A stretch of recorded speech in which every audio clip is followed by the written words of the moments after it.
이 시간에는 에베소서 4장 13절로 14절을 중심으로 해서 풍조에 요동하지 않는 하나님의 자녀는 이러한 제의 말씀을 상고하는 것이 성령이 감동하여 역사하시며 힘입어 빛의 풍성한 시간 되시기를 원합니다. 어느 가정이건 어느 가족이든 간에 사람은 태어나면서부터 그 무리의 구성원이 되어 자라나야 해야 할 일이 주어집니다. 부모의 자식으로서 또는 아내와 형제 자매로서 친척과 이웃으로 소속된 그 나라의 국민으로서 마땅히 해야 할 일이 있게 마련입니다. 그와 같이 누가 가르쳐 주지 않더라도 예수 그리스도를 구주로 섬기는 성도라면 누구나 마땅히 해야 할 일이 주어집니다. 받은 달란트대로 각자가 맡은 사역은 다르겠지만 다 함께 주어진 일에는 등한히 해서는 안 됩니다. 합심하여 선을 이루어 나가야 합니다. 하나님을 섬기는 일도 그러합니다. 성도로서 마땅히 해야 할 일이 있습니다.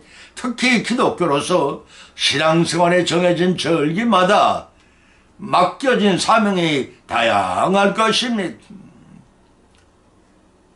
그럴지라도 성도가 절기마다 당연히 해야 할 일들이 있습니다. 마땅히 해야 할 일이 무엇인지를 성경의 세 가지 말씀을 발차여 조명해 보고자 합니다. 첫째는 그리스도의 도움을 간구해야 합니다. 두 번째는 그리스도의 장수한 분량까지 자라나기를 소망해야 됩니다. 세 번째는 그리스도를 닮아가는 일을 위해 결단해야 합니다. 이상의 세 가지 말씀을 상고하는 가운데 피차의 은혜를 받고 받은 은혜를 실천하시는 복을 받는 귀한 시간 되시기를 예수님의 이름으로 간절히 축원드립니다. 첫째는 그리스도의 도움을 간구해야 한다는 것입니다.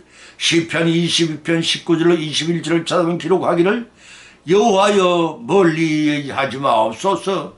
나의 힘이시여 속히 나를 도우소서. 내 영혼을 칼에서 건지시며 내 유일한 것을 개의 세력에 구하소서라고 다윗이 간구하였습니다. 다윗의 비타는 시입니다. 그러나 메시아의 고난을 자신이 체험한 것처럼 적나라하게 묘사한 예언시입니다. 고난은 누구에나 오게만 합니다.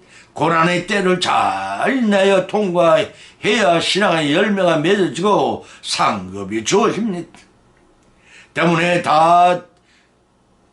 때문에 고난 중에도 기도를 멈춰서는 안 됩니다. 침묵하시는 것 같아도 다 듣고 계시는 하나님께 계속 기도해야 응답을 받습니다. 예수님은 우리에게 분명히 말씀하시기를 구하라 그러면 얻을 것이요 찾으라 그러면 찾을 것이요 두드리라 그러면 열릴 것이니라고 가르쳐 주셨습니다. 서툰 디스라는 독실한 신앙을 가진 소련인이 단지 기독교 교인이란 이유만으로 시베리아에 있는 어느 감옥에 갇히게 되었습니다. 함께 수감되어 있던 다른 죄수들이 그가 기독교인임을 알자 곧 비웃고 조롱하기 시작했습니다. 마냥 네 말처럼 하나님이 있다면 어째서 너를 돕지 않는 거지? 하나님이 마땅히 너의 수고를 풀어주고 자유롭게 해줘야지. 그렇잖아? 옥에 갇혀도 돕지 않은 그런 신을 믿어서 뭐하냐? 마치 동료 죄수들이 냉소와 조롱은 십자가 처형을 당하시는 예수님을 비웃고 조롱하는 유대 종교 지도자들과 그의 하수인들을 연상케 하기도 했으며 그들의 비웃음과 냉소의 말을 들은 서투디테스의 마음은 아프기도 했을 그러나 그런 다른 죄수들이 조롱 소리가 커질수록 차분한 음성으로 그들에게 대답해 주었습니다. 하나님은 능히 지금 당장이라도 내 손에 수갑을 풀고 나를 자유롭게 하실 수 있는 분이셔. 그러나 지금은 그때가 아니오. 너희는 지금 내가 감옥에 있을지라도 내 마음을 자유롭게 하신 하나님을 보라. 그가 주신 이 자유는 아무도 빼앗지 못할 것이다. 이 은혜를 깨닫게 하시는 때임을 나는 알고 있다. 서툰 디스는 주의 조롱과 냉소에도 불구하고 하나님은 자기를 도우시는 분임을 확신했습니다. 만일 여러분이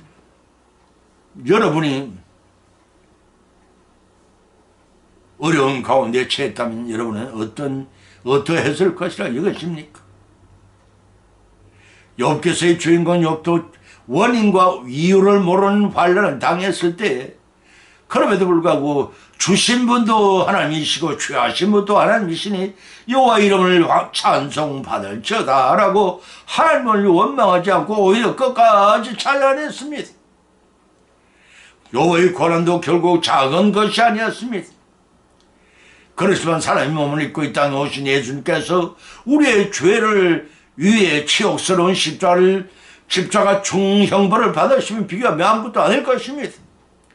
십자가의 처형을 수용하시면서 예수님 오히려 못 받고 조롱하는 자들의 용서를 성부 하나님께 비셨습니다.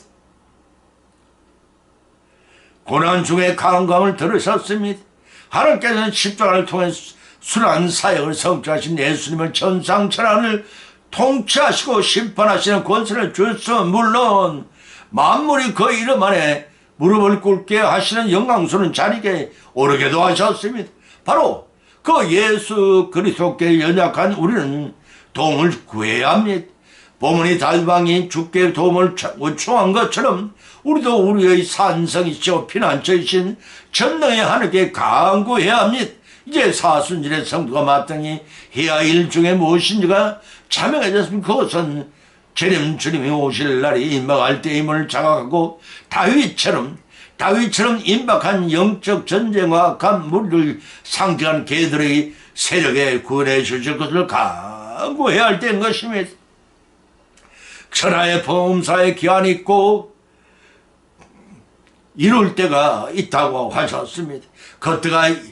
그때가 이를 때까지 끝까지 인도의 기도를 드려나감으로써 환란이 변하여 환희의 벅찬 소망을 이루어 나가시게 하는 그런 하나님의 축복을 다 받고 누리시기를 예수님의 이름으로 간절히 축원드립니다. 두 번째는 그리스도의 장성한 분량까지 자라나기를 소망해야 합니다.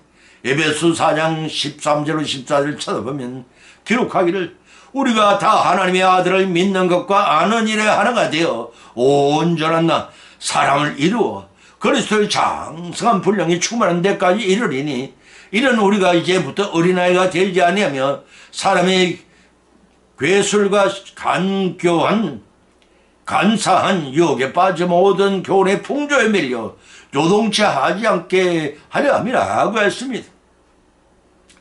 인생은 철 모르는 청소년 시절과 황금기의 청장년 시절과 육신이 늙고 병드는 노년 시절로 구분할 수가 있습니다. 이와 같이 신앙생활도 유아 단계, 청년 단계, 장성한 단계 등 세 단계가 있으면 할 수가 있습니다. 본문의 말씀은 신앙의 미숙과 성숙 단계에 관한 교훈입니다. 고린도전서 3장 13절의 말씀을 살펴보면 형제들아 내가 신령한 자들을 대함같이 너희에게 말할 수 없어서 육신에게 속한 자 곧 그리스도 안에서 어린아이들을 대함같이 하노라. 내가 너희를 젖으로 먹이고 밥으로 아니하였느니 이는 너희가 감당치 못하였음이거니와 식어도 못하리라. 너희가 아직도 육신에 속한 자로다. 너희 가운데 시기와 분쟁이 있으니 어찌 육신에 속하여 사람을 따라 행함이 아니오라고 했습니다. 본문은 바울파니 아볼로파니라고 판가름하여 분쟁하는 자들의 행위를 가리켜 신앙이 미숙한 자임을 지적하고 책망하고 있습니다. 오늘날 우리에게도 편당을 짓고 시기와 분쟁으로 육신의 일에 벗어나지 못하고 있지 않은지 돌이켜봐야 할 것입니다. 지금 우리 성도들은 각자가 해야 할 일은 하나님의 아들을 믿는 것과 아는 일에 하나가 되어 온전한 사람을 이루어 그리스도의 장성한 분량에 충만한 데까지 이르는 일이라고 본문 13절에서 우리에게 교훈하고 있습니다. 이 말씀은 성도들이 그리스도의 몸된 교회를 세워나가는데 지체들로서 교회 직분을 힘써야 할 과제는 하나님의 아들을 믿는 것과 아는 일에 하나가 되어야 한다는 것입니다. 다시 말해서 교리적인 지식뿐만 아니라 깊은 교제를 통해 인격적인 부분까지도 알라는 것입니다. 그래야 그리스도를 아는 지식에 일치하지 못할 때엔 교회가 분열될 수밖에 없습니다. 그러나 온전한 사랑을 이루게 되면 성도들이 그리스도에 대한 신앙과 지식으로 나가되 한 세 사람 그리스도의 장성한 분량이 충만하게 이루리니 하였습니다. 연령적으로나 신자적인 성숙을 뜻하는 것이 아니라 영적인 성숙을 이루어야 한다는 것입니다. 때문에 본문 14절엔 어린아이가 되지 아니하여 사람의 괴술과 관계와 유혹에 빠져 모든 교훈의 풍조에 밀려가 요동치 않게 하려 함이라고 했던 것입니다. 거짓 교사들의 미혹에 넘어가는 사람이 영적인 미성숙자인데 그들이 괴수로 간사와 유혹에 빠지지 말라는 것입니다. 여기서 괴수는 정육명제 주사위를 뜻하는 크보스에서 유래된 말로서 주사위 놀이를 할 때 속임수를 쓴다는 뜻을 지고 있습니다. 또 유혹이란 헬라어 파놀기아라고 하는데 어떠한 일을 준비가 된 일이란 말에서 유래된 영리함, 교활함, 강조의 뜻입니다.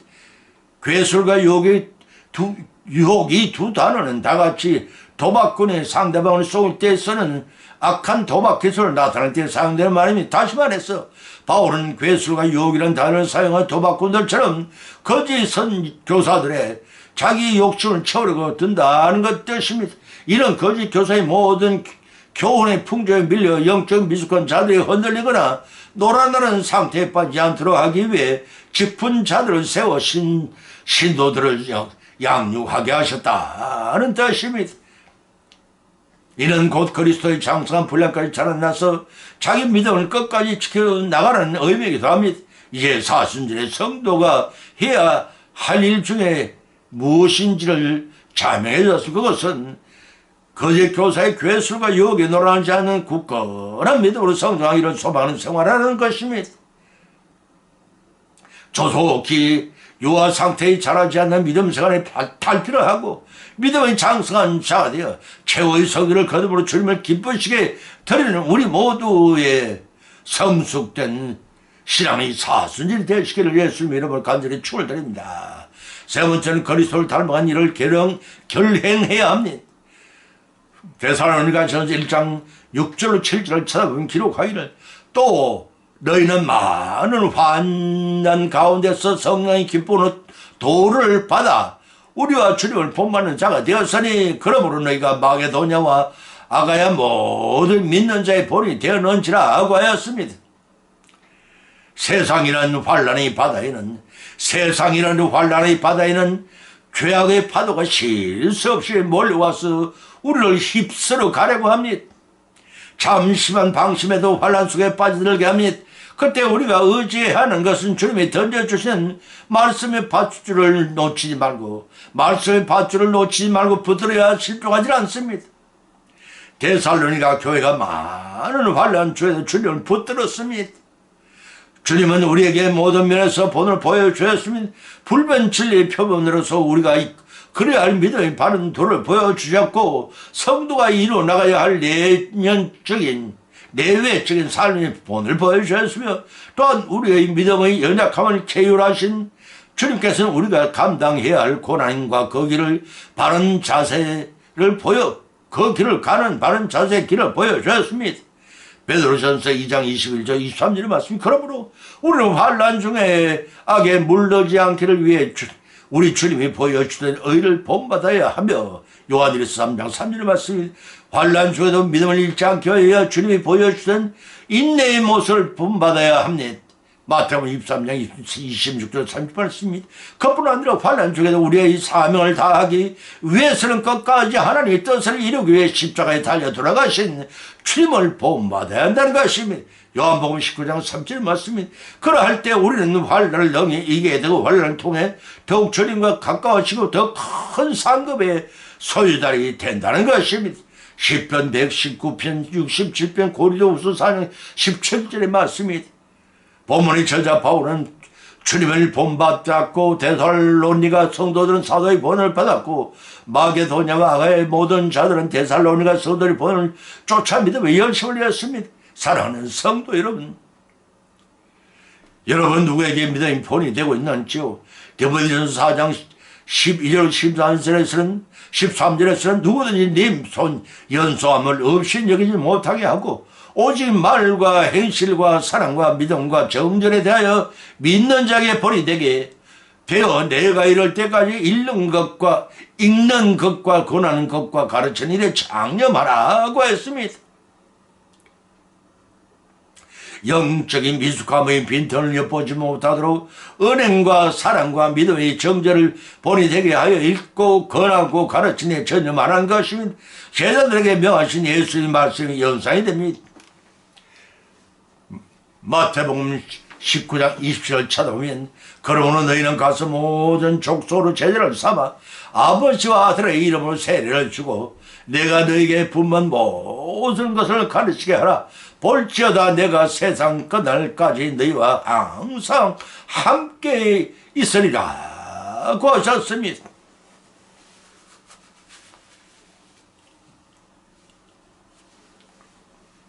죄악의 파도가 몰아치는 세상에는 환란이 없는 곳이 없습니다. 그러할지라도 요동하지 말고 주님을 본받는 자가 되라는 것입니다.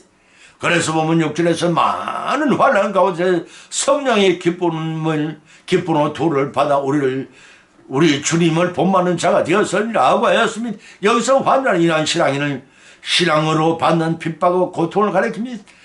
보면 당시에 데살로니가 교회들은 적극적인 자세와 열심으로 복음을 받아들였습니다. 이를 바라면 유대인들의 눈에 시기와 정오의 대상이었습니다. 그래서 양심을 품고 거리에 괴악한 자들을 선동하여 사도 바울을 축출하 교회를 점령하고 유대인들과 자기 종족으로부터 이중적인 핍박을 받게 되었습니다. 데살로니가 전 2장 14절에서 그러나 데살로니가 교인들은 성령의 기쁨의 도를 받았습니다. 극심한 핍박 가운데 성령께 주시는 기쁨을 가지고 말씀을 받아들였습니다. 이런 그리스도의 적대자들이 잔혹한 수단을 동원하여 박해를 가했지만 성도들 내면에서는 그럴수록 더욱 강력하게 역사하시는 성령께 주시는 참 기쁨으로 원수의 박해를 극복하는 데 도움을 되게 하셨습니다. 이를 통해 그리스도를 본받은 바울 일행을 보고 고린도 교회나 빌립보 교회 성도들에게 바울 자신과 예수 그리스도를 본받는 자가 되라고 할 만큼 그들의 양대 교인들의 믿음이 모범적인 생활을 하였고 결국 그리스도를 본받는 결과가 되었던 것입니다. 이런 복음 전파의 파급적인 효과는 마게도냐와 아가야 지방까지 그 영향을 미쳤던 것입니다. 본문 7절을 보면 그러므로 너희가 마게도냐와 아가야 모든 믿는 자의 본이 되었느라고 기록하고 있는 것입니다. 당시 로마 제국이 통치하고 있던 헬라의 세계는 데살로니가를 주도로 하는 북마게도냐와 남 아가야를 수도로 하는 고린도 주로 분리되어 있었습니다. 데살로니가의 성도들이 성숙된 믿음의 생활이 마게도냐 아가야 지역 교회들에게까지 인내하면서 믿음을 지켜나가는 본비교가 되었던 것입니다. 이제 사순절의 성도가 마땅히 해야 할 중에 그것이 무엇인지를 자명했으면 그것은 그리스도를 닮아간 일을 결행하여 믿음이 잘 익어져서 창수한 열매를 맺어야 한다는 것입니다.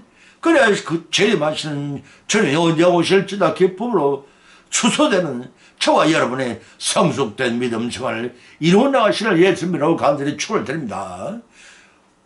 결론을 맺습니다. 오늘의 본 말씀은 상고하는 가운데 피차의 믿음대로 은혜를 받았고 또한 세 가지 교훈을 받은지랍니다. 오늘 풍조에 밀려 평조에 요동하지 않는 하나님의 자녀는 은한 자의 말씀을 상고하는 문제 첫 번째는 사순절의 성도가 마땅히 해야 할 일은 고난을 받을 때 성부 하나님께 강구하신 예수님처럼 우리도 그리스도의 도움을 강구하는 것입니다. 두 번째는 사순절의 성도가 마땅히 해야 할 일은 거짓 교사들의 미혹에 넘어가지 않도록 유아당의 믿음 머물지 말고 그리스도의 장성물 분량까지 자라나기를 소망하는 것입니다. 세 번째는 사순절의 성도가 마땅히 해야 할 일은 그리스도를 닮아간 일을 결단하여 온전한 믿음으로 성취하는 것입니다. 이러한 세 가지 교훈의 말씀을 받은 것을 거치지 마십시오. 우리의 실생활 가운데 받은 말씀을 실천하고 적용함으로써 성령님의 역사하심의 힘이요 믿음이 성숙되길 바랍니다. 그래야 예비하신 하늘의 복을 다 받고 영생폭락을 축복을 누려 나가는 삶을 이뤄나가시는 예수님의 이름으로 가운데 축원드립니다. 찬송가 452장을 올립니다.